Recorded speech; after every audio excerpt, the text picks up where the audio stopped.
wall day, come on. While they're calling for a complete. Well, they are, see what happens. We A will. lot of people will go to work and some eat.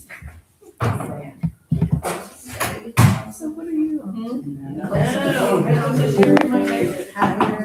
Pretty much, I mean, I stepped out a little bit in Charles County and I still do this. And I still do the adult recovery court, but I'm gonna baby that out in June. Yeah, yeah. I have one grandchild. And then 57 grandchildren next to me. Oh, I just found out I had another one on board. Oh, yay! So she's in Florida, so I'm My gonna. daughter said she never had kids. I don't wear it. How old is she? She's gonna be. All right, I have 9 a.m. 8 We're gonna call a meeting to order, and I'm gonna start the recording for purposes of the minutes. All right, we have a quorum present. We'd like to welcome all of our guests, Ms. Rose Frederick. Good morning. So I'm not gonna need to announce, if you announce yourself. since you are. We know Rose. All right, so the first order on the agenda is the approval of the February 18th minutes. I'd like to make a motion that we approve the minutes as presented. I second the motion. Oh, no, it's exactly. All right, we have a motion made by Mr. Jack Payne, seconded by Ms. Ann Rayleigh to approve the minutes of the meeting held on February 18th, 2026. Any discussion? All in favor, say aye. Aye. Any opposed? Motion carries. Are there any changes to the agenda? Hearing none, we'll move on to our director's report. Ms. Wendy Atkins. Morning, everybody. Happy April 1st. So I don't have time to do things, but anyway, the ballot drop boxes are to be delivered. Our tentative date is May 6th. Once I get a hard date, I will let everybody know. So that is our tentative date for the ballot drop box to be delivered. Soon after that, I think the week of, the first mailing will go out to the overseas folks. And then maybe a week after that, the domestic will go out. So it won't, about mid-May, the full load will go out to everybody that signed up as of today to receive a mail-in ballot. I do have our dream team coming back and hiring them as temporary staff to be our ballot drop box check folks. So Julie and Clyde will be back to do that. And I will have a full schedule probably by the end of April. So if there's some dates that I need help with, I will reach out to you all. Thank you in advance. Thank you in advance. I know. You know how much fun that is. Anyway, so just to give you a heads up about that, because it's usually around early voting time and that weekend after early voting is when we get into a crunch time because we're here and we'll see. I'll let you know. The polling place evaluation, your sheet that you do on election day has been updated. I do have a question out to the state board as to about something on the form. So once I get an answer on that, I will let you all know and I'll go over the form with you. Somebody about the first LNA or either the first day of canvassing. I'll have this. Did they delete a page or add a page? Huh? Did they delete a page or add? Probably does. It was confusing to me, so I know if it was confusing to me, it's gonna be confusing to you all, so I'm waiting for them to clarify. I've given you a couple handouts. The one is the final list for the candidates, and then the second is the latest and greatest voter count. We are getting close to 80,000. Maybe we'll meet that by the end of this question, by the general. Very cross. SPE is working on the final ballot preparation. We started proofing our ballot yesterday, so far so good. We're waiting on a couple of tweaks on the audio ballot, and then our ballot will be certified and ready to go. The deadline for that is April 20th, and we will have the ballot on display by April 21st. And what that means is we'll have them posted in our lobby, and the SPE will post them online, so if anybody wants to see the sample ballot, they can go online to see the sample ballot itself. With that being said, we do not have an unaffiliated or non-ballot this time. We did not have enough school board members to run to be put on unaffiliated or non-ballot. So if you know anybody that is unaffiliated or a nonpartisan, they have until June 2nd to change the party to vote in the primary election. It's only going to be for Republicans and Democrats, but the only ballot will not have. Okay? So June 2nd by 5 PM in this office or 11:59 online. They can change their party. So SBE has launched two new things. One is the QR code that I gave you a copy of. This is called the primary election landing page. This is very nice. It's one page where a voter can go to find out anything that they want to know about the primary election. You can make copies, you can post it on whatever website that you have, on Facebook, whatever you want to do, you can advertise this. This is a very nice page to go to. The second thing that they've done is they've launched an app that the voters can download. It's the same thing. They can find out anything they do want to know about the primary election. So the information is out there.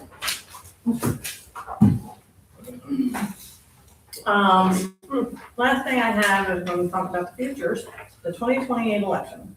We're gonna have a couple changes going on. Wonderful for the presidential election. So we're gonna have a new poll book system going on, and that vendor is Senex. They won their bid for the state. And we're gonna have a new voting system going on at the same time. But that vendor is ES&S, so I'm not really worried about that, because it's basically the same equipment that we have, but just an upgraded version. So I'm not too concerned about that, because it's just basically updating our information and hopefully it'll work faster and better. So I just wanted to let you know that 2028, we will have some definite changes coming financially and training wise and equipment wise. That is coming down the pipe. That's all I have. All right, anybody have any questions for our director? All right, moving on to old business, the legislative updates.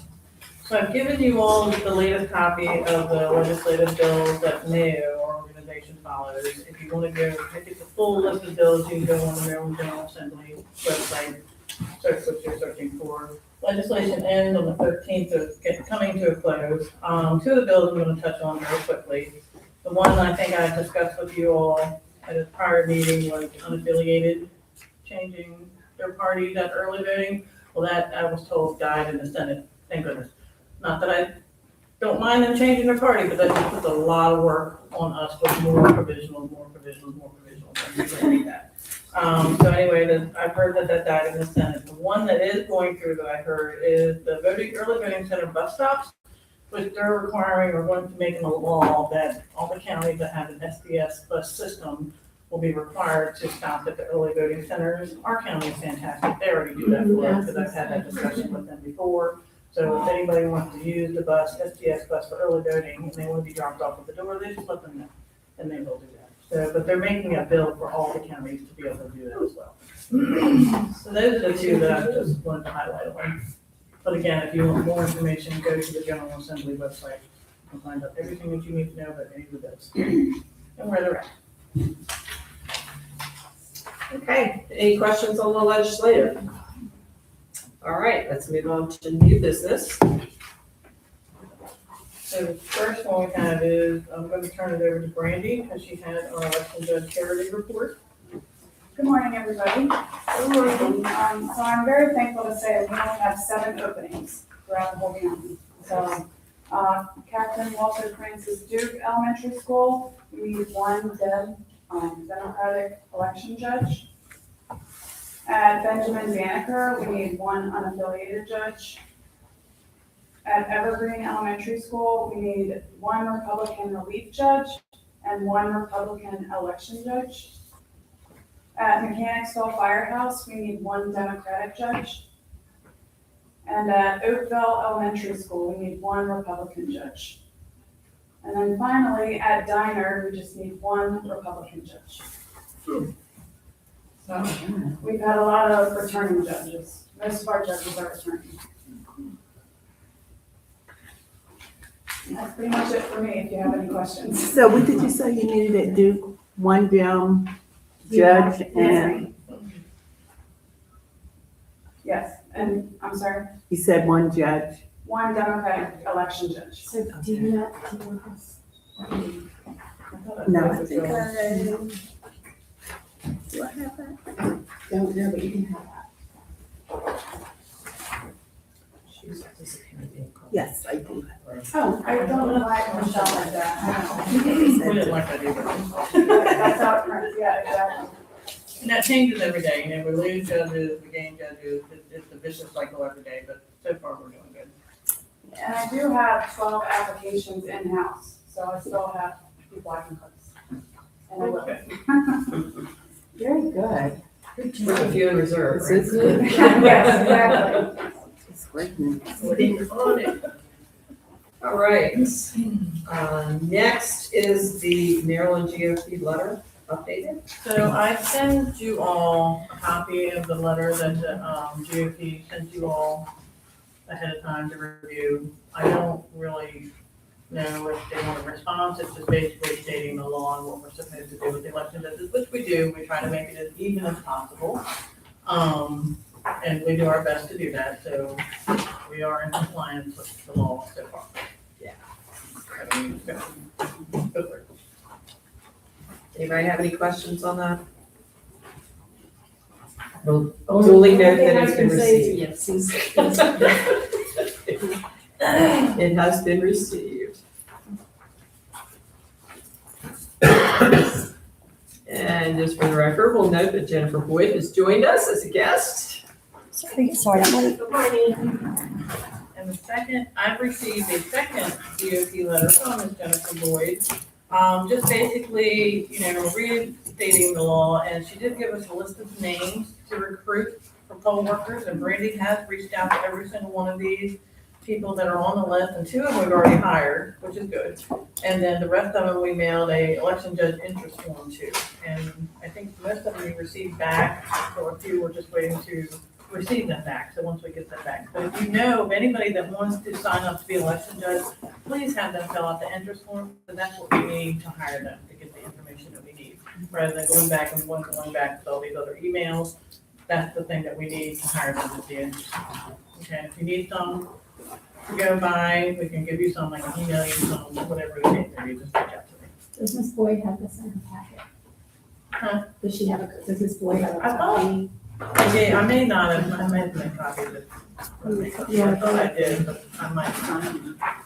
It's on the last, Yes, I Okay, did. so just so you have that, because we took such an interest. And that's our vacancy report that we have as of today, okay. this moment. Okay. And so for the record, we will note that we are in receipt of the letter from Ms. Boyd. And next item, the 2026 dates for board members. So I gave you an updated copy, it really hasn't changed that much for your dates. The one thing I wanted to point out was the early canvas that we do on June 1st.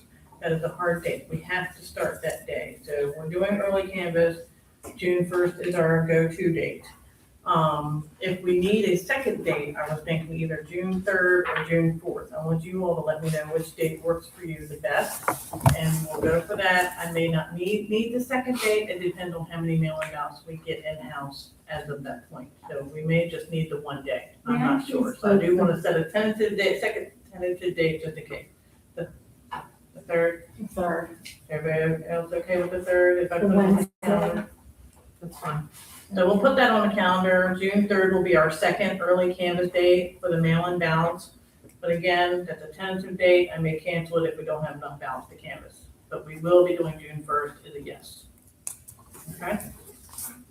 And then the rest of the dates are still the same. I just want to reiterate that the last of the canvases, because of the July 4th holiday, we're going to be doing Monday canvases and Monday certification day, not Friday. Okay. So just make sure you're aware of that, please. Yes, ma'am. Everybody mark their calendars and cancel any cruises. Cruise, that they may have. It's there. Noted. All right, and then our board member election day assignments. I kept the same exact assignments from 2024. Is everybody okay with that? If there's any changes that need to be done, please let me know. But these are your election day assignments. And this is the polling place evaluation forms that you'll be doing for each of these polling locations. So again, if you need any changes, just let me know. But as of today, this is what you're doing. Unless we're changing election day. The other thing to go along with that, the ballot drop box nightly closing. We have 2 boxes that are not at actual precincts, that I mean, you all to go and close on election night at 8 p.m., you've done this in the past. Great Mills High School and Valley Lake Firehouse in 2024. Ann and Mary did Great Mills and Valley Lake with Jack and Darlene. So think about that. Let me know if you want to keep that or if you want to change it. Just let me know because I need to get that scheduled. Do that Okay. Darlene and Jack, are you good for? Yep. Okay, so we'll keep the same thing as we did in 2024. The election judges will do the precincts. They'll close boxes at 8 PM. And then you all will do the ones that are not in the polling places, which is Great Mills and Valley Lake, close it at 8 PM. And we'll get on election night.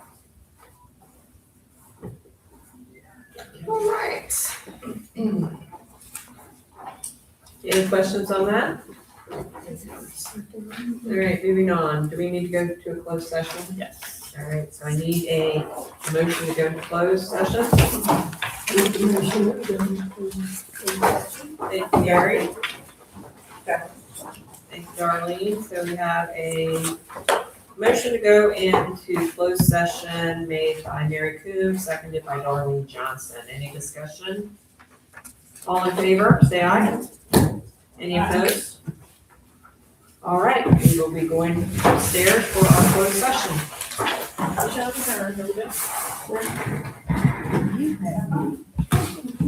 You did the same.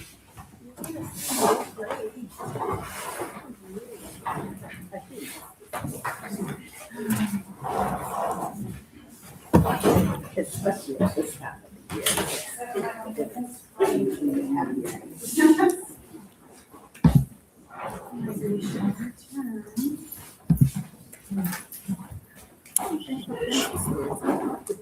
Yeah, go and see it. It's really very fancy. Yeah, I haven't been there. I'm always down here. I'm gonna have to come visit upstairs.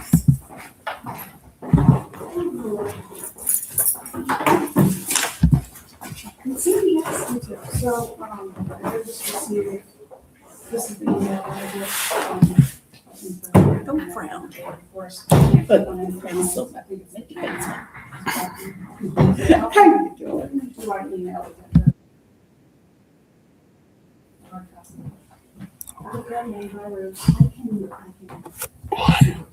Okay, all right, so anytime I get these, I can just ask you to send me the hard copy. Okay, it's better than me having to send like another format for them to fill out.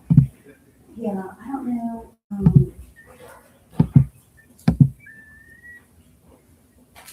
because they have your phone number, I mean, your email. Okay, I don't know if there's like a permission to something like that. oh, maybe. It goes to like one, it goes to like your other NCO. Yeah. And then the other one just says, you can't go anywhere, like it just stops. There's money in that line. Yeah. And see if we, if you need a different one, it's not, it's not something easy. Right, yeah, definitely. So, well, thank you. And I do have 12 in-house applications done, I don't know if you know that. So I have 7 openings now, but I could have them filled like this afternoon. So. But we're constantly getting people. Yeah, you know, it's like, you know, because they want us to keep trying to do your number, right on me. So, I'm telling you what, this, I can't believe you're such a woman.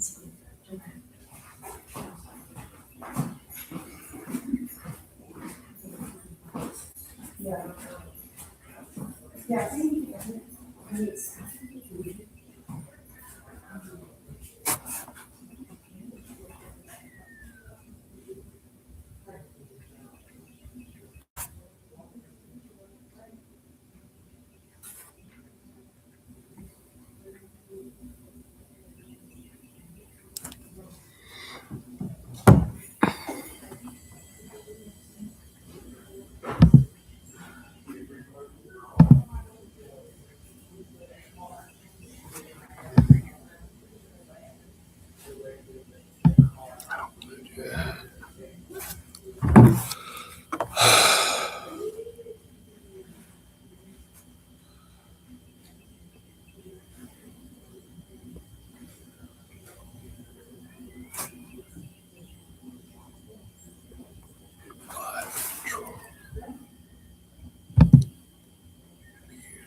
So, control room. There is no stopwatch feature though.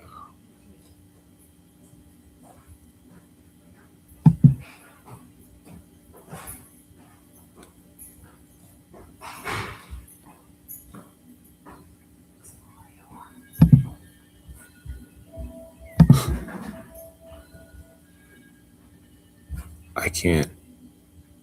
Yeah, the volume is on, but I can't. It says I'm supposed to have the option to pause, and I do not see it anywhere. Maybe we can ask David Walker from the state. I have to be in the control room. That's where I am, and there should be a stopwatch icon. But bro,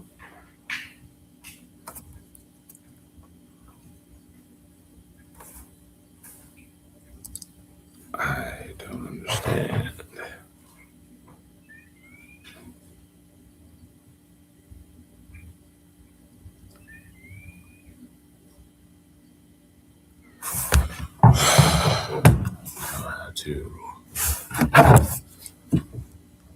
Know how to end it.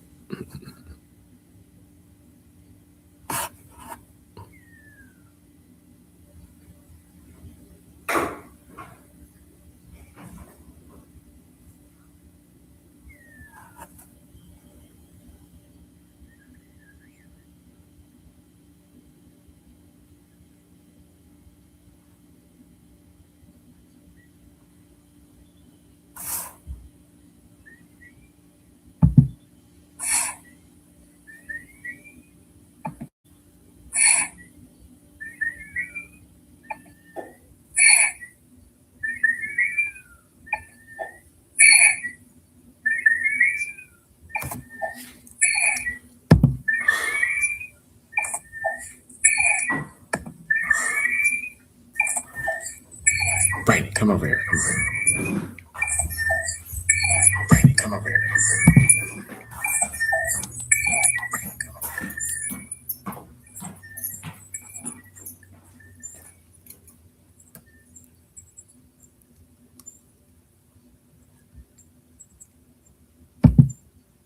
I just wanted to get you on camera. Oh.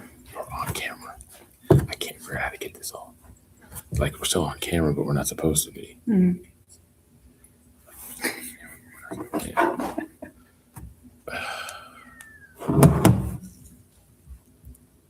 I don't know how to get this off. There's supposed to be a pause.